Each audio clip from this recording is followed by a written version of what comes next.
Olá, mulheres! Hoje é a nossa leitura 62 de 365 dias.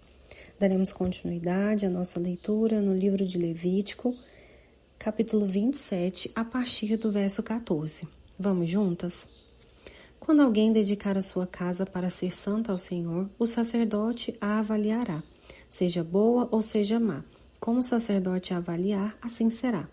Mas se a pessoa que a dedicou quiser resgatar a casa, então acrescentará a quinta parte do dinheiro, à avaliação feita, e a casa ficará com a pessoa.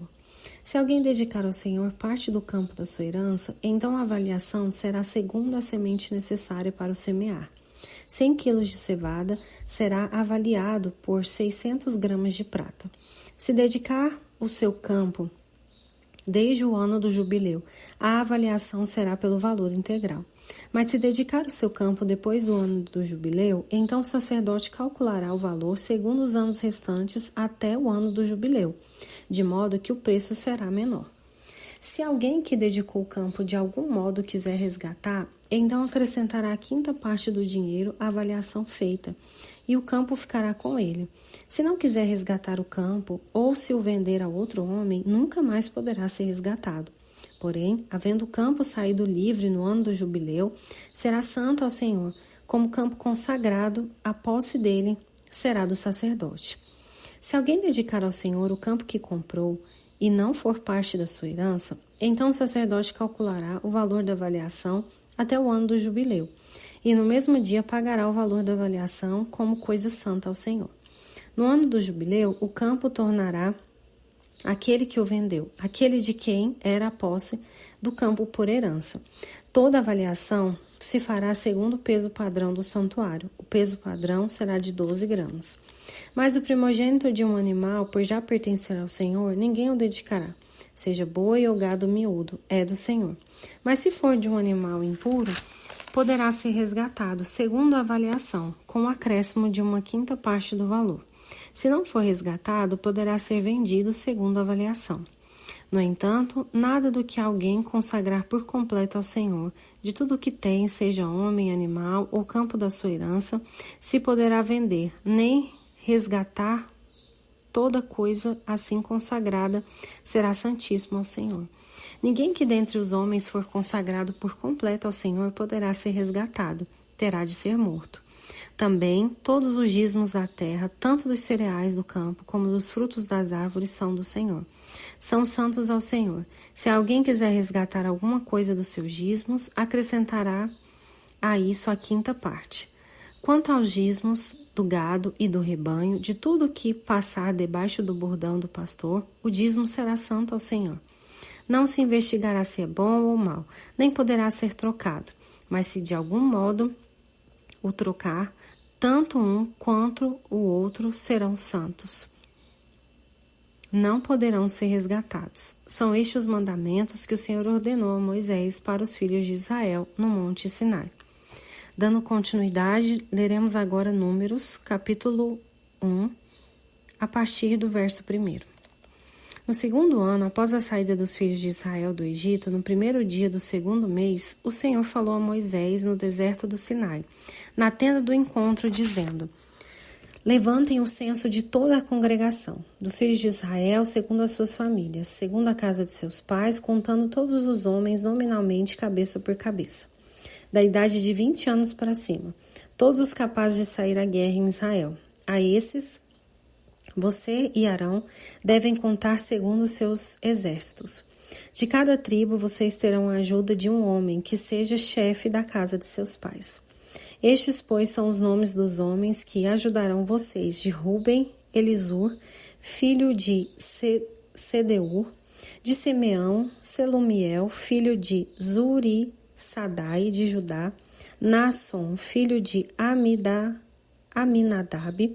de Isacar, Natanael, filho de Zuar; de Zebulon, Eliabe, filho de Elon; dos filhos de José, de Efraim, Elisama, filho de Amiúde; de Manassés, Gamaliel, filho de Pedazur; de Benjamim, Abidão, filho de Gideone; de Dan, Aiezer, filho de Amissadai; de Asser, Pagiel, filho de Ocrã; de Gade, Eliasaf, filho de Deuel; De Naphtali, Aira, filho de Enã.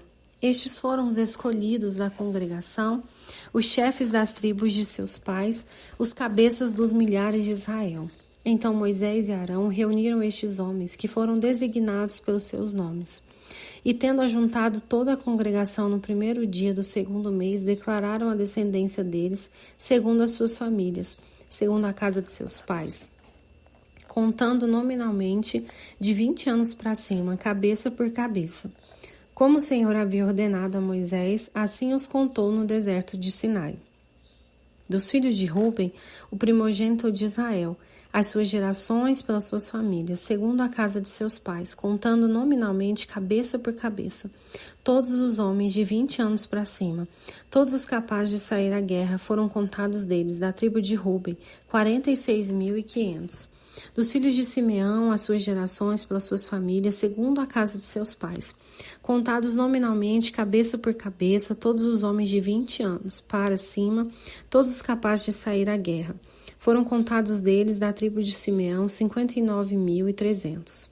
Dos filhos de Gade, as suas gerações pelas suas famílias, segundo a casa de seus pais, contados nominalmente de 20 anos para cima, todos os capazes de sair à guerra. Foram contados deles, da tribo de Gade, 45.650. Dos filhos de Judá, as suas gerações pelas suas famílias, segundo a casa de seus pais, contados nominalmente de 20 anos para cima, todos os capazes de sair à guerra. Foram contados deles, da tribo de Judá, 74.600. Dos filhos de Isacar, as suas gerações pelas suas famílias, segundo a casa de seus pais, contados nominalmente de 20 anos para cima, todos os capazes de sair à guerra. Foram contados deles, da tribo de Isacar, 54.400. Dos filhos de Zebulon, as suas gerações pelas suas famílias, segundo a casa de seus pais, contados nominalmente de 20 anos para cima, todos os capazes de sair à guerra. Foram contados deles, da tribo de Zebulon, 57.400. Dos filhos de José, dos filhos de Efraim, das suas gerações, pelas suas famílias, segundo a casa de seus pais, contados nominalmente de 20 anos para cima, todos os capazes de sair à guerra.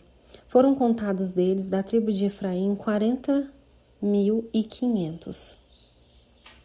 Dos filhos de Manassés, as suas gerações pelas suas famílias, segundo a casa de seus pais, contados nominalmente de 20 anos para cima, todos os capazes de sair à guerra. Foram contados deles, da tribo de Manassés, 32.200. Dos filhos de Benjamim, as suas gerações pelas suas famílias, segundo a casa de seus pais, contados nominalmente de 20 anos para cima, todos os capazes de sair à guerra. Foram contados deles, da tribo de Benjamim, 35.400. Dos filhos de Dan, as suas gerações pelas suas famílias, segundo a casa de seus pais, contados nominalmente, de 20 anos para cima, todos os capazes de sair à guerra. Foram contados deles, da tribo de Dan, 62.700. Dos filhos de Asser, as suas gerações pelas suas famílias, segundo a casa de seus pais, contados nominalmente, de 20 anos para cima, todos os capazes de sair à guerra. Foram contados deles, da tribo de Asser, 41.500. Dos filhos de Naphtali, as suas gerações, pelas suas famílias, segundo a casa de seus pais, contados nominalmente de 20 anos para cima, todos os capazes de sair à guerra. Foram contados deles, da tribo de Naphtali, 53.400. Estes foram os homens contados, os quais Moisés e Arão contaram com os chefes de Israel, que eram 12 homens, cada um representando a casa de seus pais. Assim, pois, todos os contados dos filhos de Israel, segundo a casa de seus pais, de 20 anos para cima, todos os capazes de sair à guerra, todos os contados foram 603.550. Mas os levitas, segundo a tribo de seus pais, não foram contados entre eles, porque o Senhor havia falado a Moisés, dizendo: somente não faça a contagem da tribo de Levi, nem levante o censo deles entre os filhos de Israel. Mas encarrega os levitas de cuidarem do tabernáculo do testemunho, de todos os seus utensílios e de tudo o que nele se encontra. Eles levaram o tabernáculo e todos os seus utensílios. Eles ministraram no tabernáculo e acamparam ao redor dele. Quando o tabernáculo partir os levitas o desarmarão. E quando o tabernáculo for armado outra vez, os levitas o farão. O estranho que se aproximar será morto. Os filhos de Israel acamparam cada um no seu arraial, e cada um junto ao seu estandarte, segundo as suas turmas. Mas os levitas acamparam ao redor do tabernáculo do testemunho, para que não haja ira sobre a congregação dos filhos de Israel. Os levitas assumiram a tarefa de cuidar do tabernáculo do testemunho. Assim fizeram os filhos de Israel, segundo tudo que o Senhor havia ordenado a Moisés, assim o fizeram. Continuando, leremos agora Marcos capítulo 11, a partir do verso 1 até o 26. Quando se aproximavam de Jerusalém, de Betfage e Betânia, junto ao Monte das Oliveiras, Jesus enviou 2 dos seus discípulos e lhes disse: Vão até a aldeia que está diante de vocês, e logo ao entrar encontrarão preso um jumentinho, o qual ainda ninguém montou. Desprendam o jumentinho e tragam aqui. Se alguém perguntar por que estão fazendo isso, respondam: o Senhor precisa dele, e logo o mandará de volta para cá. Então foram e acharam o jumentinho preso, junto ao portão, do lado de fora, na rua, e o desprenderam. Alguns dos que ali estavam reclamaram: o que estão fazendo soltando o jumentinho? Eles, porém, responderam conforme as instruções de Jesus. Então os deixaram ir. Levaram o jumentinho a Jesus, puseram as suas capas sobre o animal, e Jesus montou nele. Muitos estenderam as suas capas no caminho, e outros espalharam ramos que tinham cortado nos campos. Tanto os que iam adiante dele, como os que o seguiam clamavam: Hosana, bendito que vem em nome do Senhor, bendito o reino que vem, o reino de Davi, nosso Pai, Hosana nas maiores alturas. E Jesus entrou em Jerusalém no templo, e tendo observado tudo, como já era tarde, saiu para Betânia com os 12. No dia seguinte, quando saíram de Betânia, Jesus teve fome, e vendo de longe uma figueira com folhas, foi ver se nela acharia alguma coisa. Aproximando-se dela, nada achou a não ser folhas, porque não era tempo de figos. Então Jesus disse à figueira: nunca mais alguém coma dos seus frutos. E os discípulos de Jesus ouviram isto e foram para Jerusalém. Quando Jesus entrou no templo, começou a expulsar os que ali vendiam e compravam. Derrubou as mesas dos cambistas e as cadeiras dos que vendiam pombas, e não permitia que alguém atravessasse o templo carregando algum objeto. Também os ensinava e dizia: não é isso que está escrito: a minha casa será chamada casa de oração para todas as nações? Mas vocês fizeram dela um covil de salteadores. E os principais sacerdotes e escribas ouviram isso e procuravam uma maneira de matar Jesus, pois o temiam, porque toda a multidão se maravilhava de sua doutrina. Em vindo à tarde, Jesus e os discípulos saíram da cidade, e passado eles pela manhã, viram que a figueira estava seca desde a raiz. Então Pedro lembrou-se e falou: Mestre, eis que a figueira que o Senhor amaldiçoou ficou seca. Ao que Jesus lhe disse: tenham fé em Deus, porque em verdade lhes digo que se alguém disser a este monte: levante-se e jogue-se no mar, e não duvidar no seu coração, mas crer que se fará o que diz, assim será com ele. Por isso digo a vocês, que tudo que pedirem em oração, creiam que já o receberam, e assim será com vocês. E quando estiverem orando, se tiverem alguma coisa contra alguém, perdoem, para que o Pai de vocês, que está nos céus, perdoe as ofensas de vocês. Mas se vocês não perdoarem, também o Pai de vocês, que está nos céus, não perdoará as ofensas de vocês. Continuando, leremos agora Salmos, capítulo 46, a partir do verso 1 ao 11. Deus é o nosso refúgio e fortaleza, socorro bem presente nas tribulações. Portanto, não temeremos, ainda que a terra se transtorne e os montes se abalem, no seio dos mares, ainda que as águas tumultuem e espumejem, e na sua fúria os montes estremeçam. Há um rio cujas correntes alegram a cidade de Deus, o santuário das moradas do Altíssimo. Deus está no meio dela, jamais será abalada. Deus a ajudará desde o romper da manhã. Bramam nações, reinos se abalam.